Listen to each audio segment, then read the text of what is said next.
We found that all tested breast tumor tissue contains a higher concentration of oxalate than their counterpart non-pathological breast tissue. Moreover, it was established that oxalate induces proliferation of breast cells, that's generally bad, and stimulates the expression of a pro-tumorigenic gene CFOS, again bad. CFOS is generally known to be very strongly associated with cancer formation. Furthermore, hold on, there's more. Oxalate generates highly malignant and undifferentiated tumors. These are both very, very bad when injected into the mammary fat pad in female mice.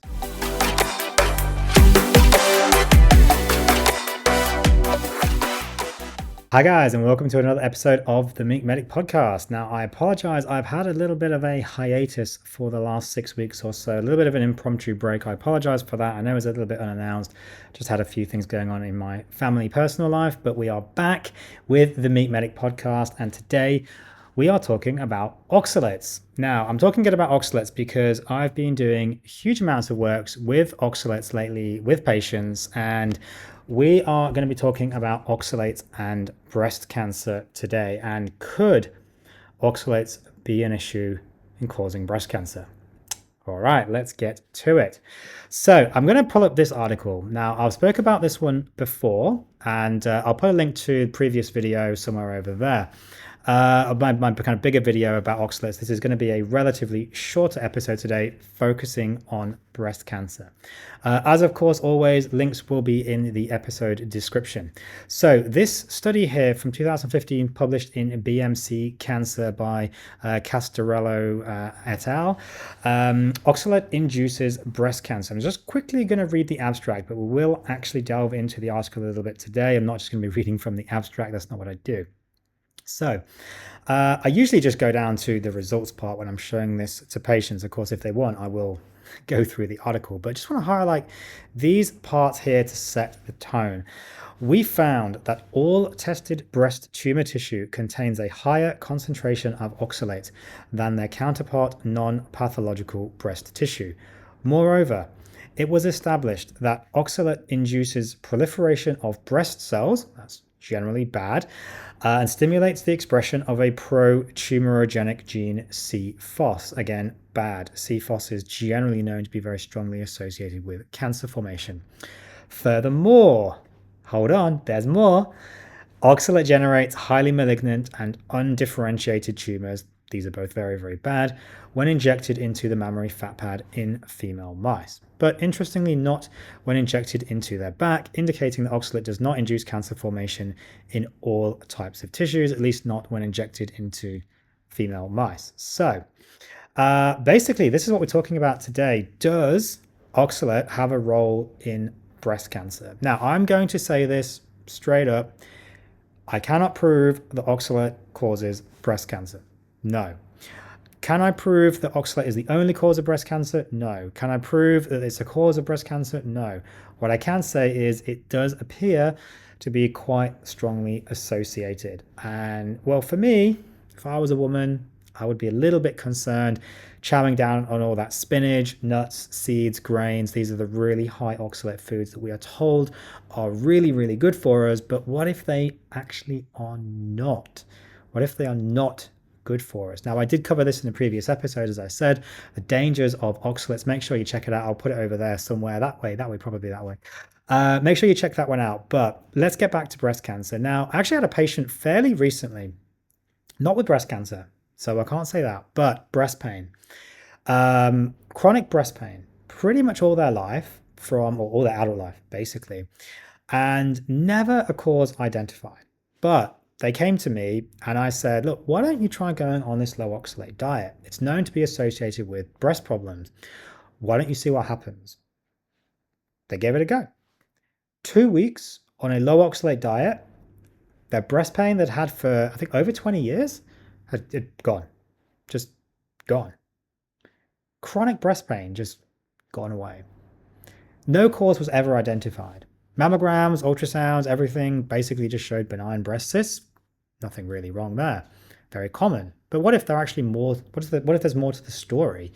And it would appear, in this lady at least, the oxalates were maybe causing an issue. Now, she wasn't game to restart them and see if that was an issue, but basically the likelihood is that oxalates actually were an issue.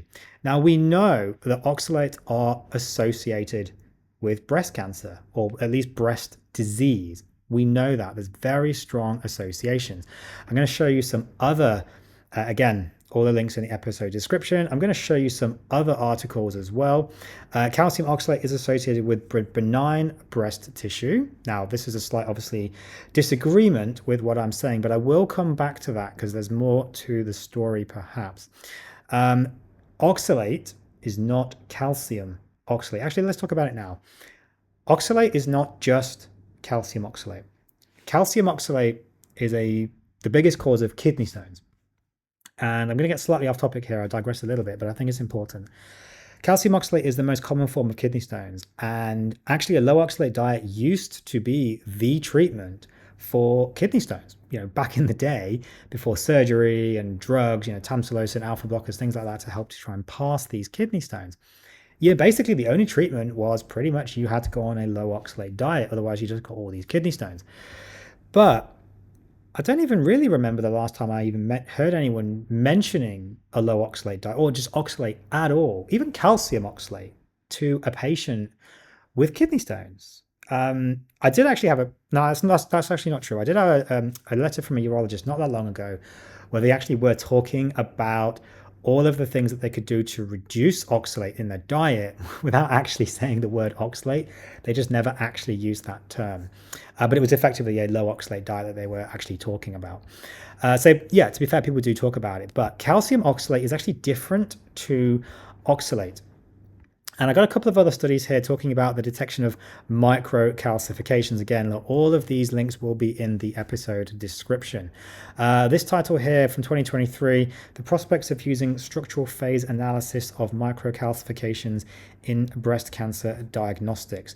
And if we just go down to the abstract, I'm not going to go through this whole paper because it's very long and it's a little bit boring. So I'm not going to go through it. But basically what they're talking about here is that they know calcium oxalate is associated with issues in the breast, but we think, as far as we know, calcium oxalate, again important, calcium oxalate, not just oxalate, is associated with benign breast disease. Now, benign simply just means not cancer. That doesn't mean it's harmless. It doesn't mean it's a walk in the park. It doesn't mean it's a perfectly nice, happy time.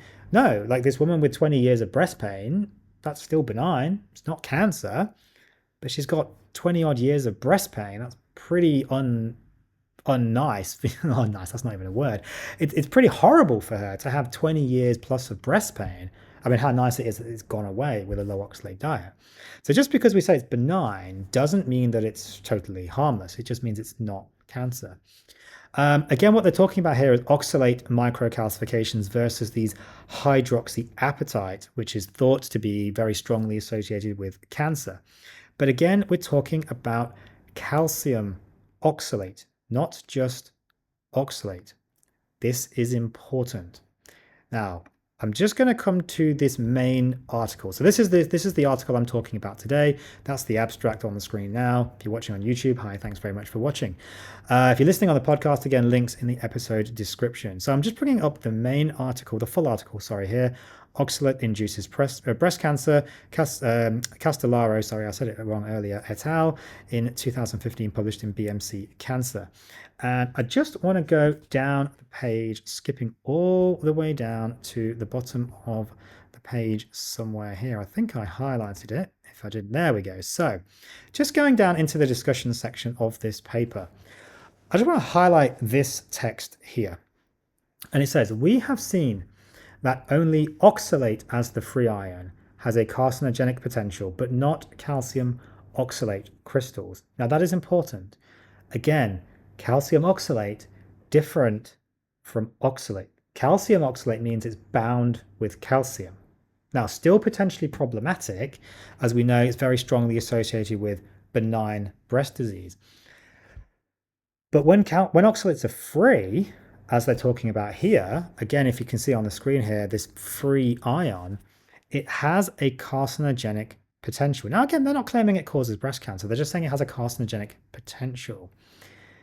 But that's important because these other studies, calcium oxalate is associated with benign breast disease. Again, calcium oxalate. We're not talking about free oxalates here. This structural mineral analysis, again, talking about breast cancer, benign breast disease, sorry, with calcium oxalate, different to free calcium. Again, this secondary study here looking at clinico-pathologic update of calcium oxalate in breast, a 15-year retrospective review. Again, calcium oxalate, not free oxalates. I think it's very evident here that what we can probably say is oxalates are very strongly associated with breast problems, albeit benign or cancerous. But again, I do want to hit that home. Benign doesn't mean that it's harmless. Benign doesn't mean it's a walk in the park, excuse me. Benign doesn't mean it's not a problem. Benign just means simply it's not cancer. But what if? I want to pose a question.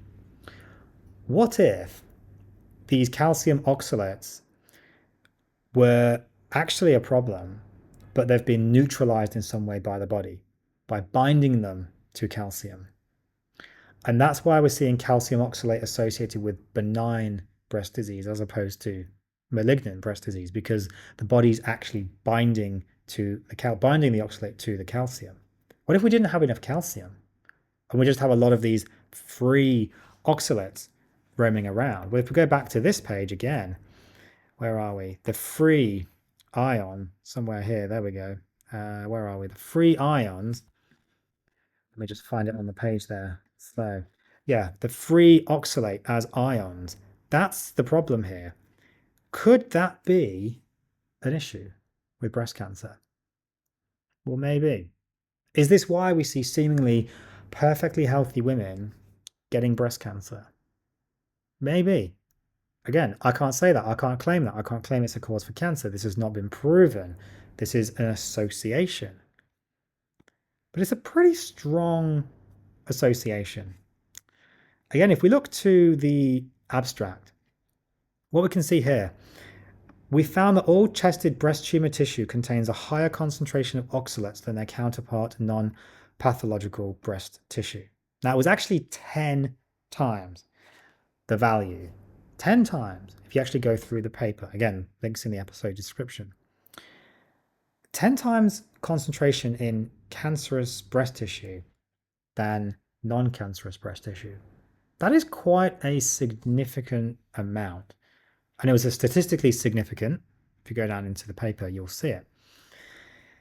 That's quite an important factor. Plus, when they injected it into mice, it generated, so this is causative now, generated highly malignant and undifferentiated, very, very bad tumors when injected into breast tissue in mice, into the mammary fat pad, that's fat in breasts.